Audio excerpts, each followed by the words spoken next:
Chlapi, mám vizi, pojďte za mnou. Všichni, no i vy tam, slečno vzadu, pojďte, to musíte slyšet. Hele, mám skvělý nápad, jak bychom si mohli ulehčit práci a ještě na tom něco vydělat. Kolegy jsem už informoval a moc se jim nápad líbil. Pojďme se na to společně všichni podívat, jak by to fungovalo. Pracovník Zdeněk šel za svým mistrem. Šéfe, mám nápad. Díky tomu můžeme snížit pracnost na našem výrobku. Moc mě těší, Zdeňku, že jsi přišel. Pojď, představíme návrh technologový. Z mého pohledu je to perfektní ON. Moment, to ON-ko je jako co? ON je zkratka pro optimalizační návrh. To je takový návrh, kdy dokážeme snížit výrobní minuty. Pojďme se na to podívat detailněji. Technolog už dostal echo a je na cestě k nám. Tak to je super. Zdar borci, jak vám můžu pomoct? Hele, napadlo mě, no víš co, pojď se mnou rovnou na dílnu, tam ti to ukážu, to bude nejlepší. Dobrý nápad. Pracovník Zdeněk osobně vysvětlil princip svého návrhu.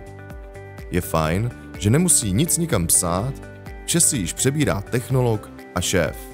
Z toho má Zdeněk opravdovou radost. Super, tak teď už je to jenom na mě. Zaeviduju návrh do systému, vypočítám úsporu a posoudím případnou investici. Pak to všechno předám vedoucímu úseku a on rozhodne o finálním schválení návrhu. Deňo, dobrá zpráva. Právě jsem dostal echo od vedoucího úseku, že tvůj optimalizační návrh byl schválen. Tak to je super, mělo to smysl. Good job, borci, good job. Snížil jsem minutáž, upravil výrobní proces a pracovní postup.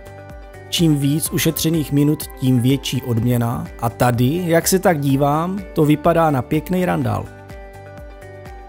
Ale moment, to ještě není všechno. Pojďme se podívat dál, jak bude Zdeněk a jeho tým odměněn. Jak se teda ta odměna bude rozdělovat v týmu?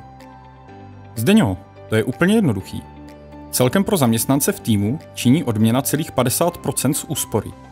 Z toho tobě jde 30 a týmu 20. Zbylých 50% připadne firmě. A kolik peněz reálně dostanu, když ušetřím třeba 5000 výrobních minut za půl rok? Zdeňo, hodnota 1 minuty je oceněna sazbou 5 korun 2 haléře. Takže 5000 minut krát 5 korun 2 haléře je celkem 25 100 korun. Z toho ty dostaneš 30%, 7530 korun a tvůj tým dostane zbylých 20%, 5020 korun. To zní dobře. A kdy peníze dostanu vyplacený do mzdy? Vysvětlím ti to na příkladu.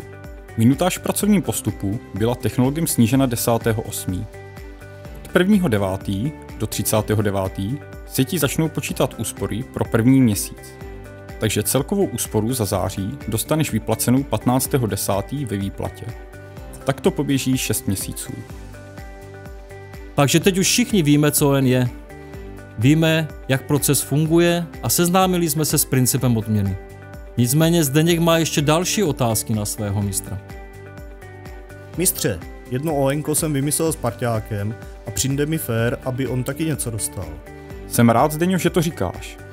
30% podíl z odměny bude rozdělen mezi vás oba, rovnoměrně. Každý dostanete 15%. Takové je pravidlo. Existuje nějaké omezení pro návrhy? Víš, jsou situace, kdy budeme muset třeba nakoupit přípravky. Zkrátka, jak je to s investicemi? Dobrá otázka.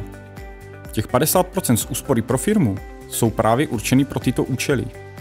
Další věc je dodržení bázové produktivity v týmu na minimální výši 95%. V případě nedodržení tohoto limitu nebude bohužel vyplacena odměna v daný měsíc. A co se stane, když můj návrh zamítnou? I to se může stát, ale vždycky ode mě dostaneš vysvětlení, proč k tomu došlo. No a teď už snad víme všechno. Jak proces funguje, na koho se obrátit, jak budou profitovat zaměstnanci, no a co na tom vydělá firma. No a co na to říkáš ty, Mirku? Romane, myslím, že je to skvělý nápad, který nám pomůže dále zlepšovat efektivitu našeho závodu a zajistit tak konkurenceschopnost a rozvoj naší firmy. Vím, že o tom často diskutujeme a tohle je zásadní věc, která rozhoduje o budoucnosti našeho závodu. Líbí se mi také, že podpoříme tímto způsobem všechny šikovné kolegyně a kolegy, kteří budou moci díky svým realizovaným nápadům formou ON získávat odměnu navíc do mzdy. Možná tak naplníme slova legendárního Tomáše Bati. Každý buďme podnikatelem na svém pracovišti.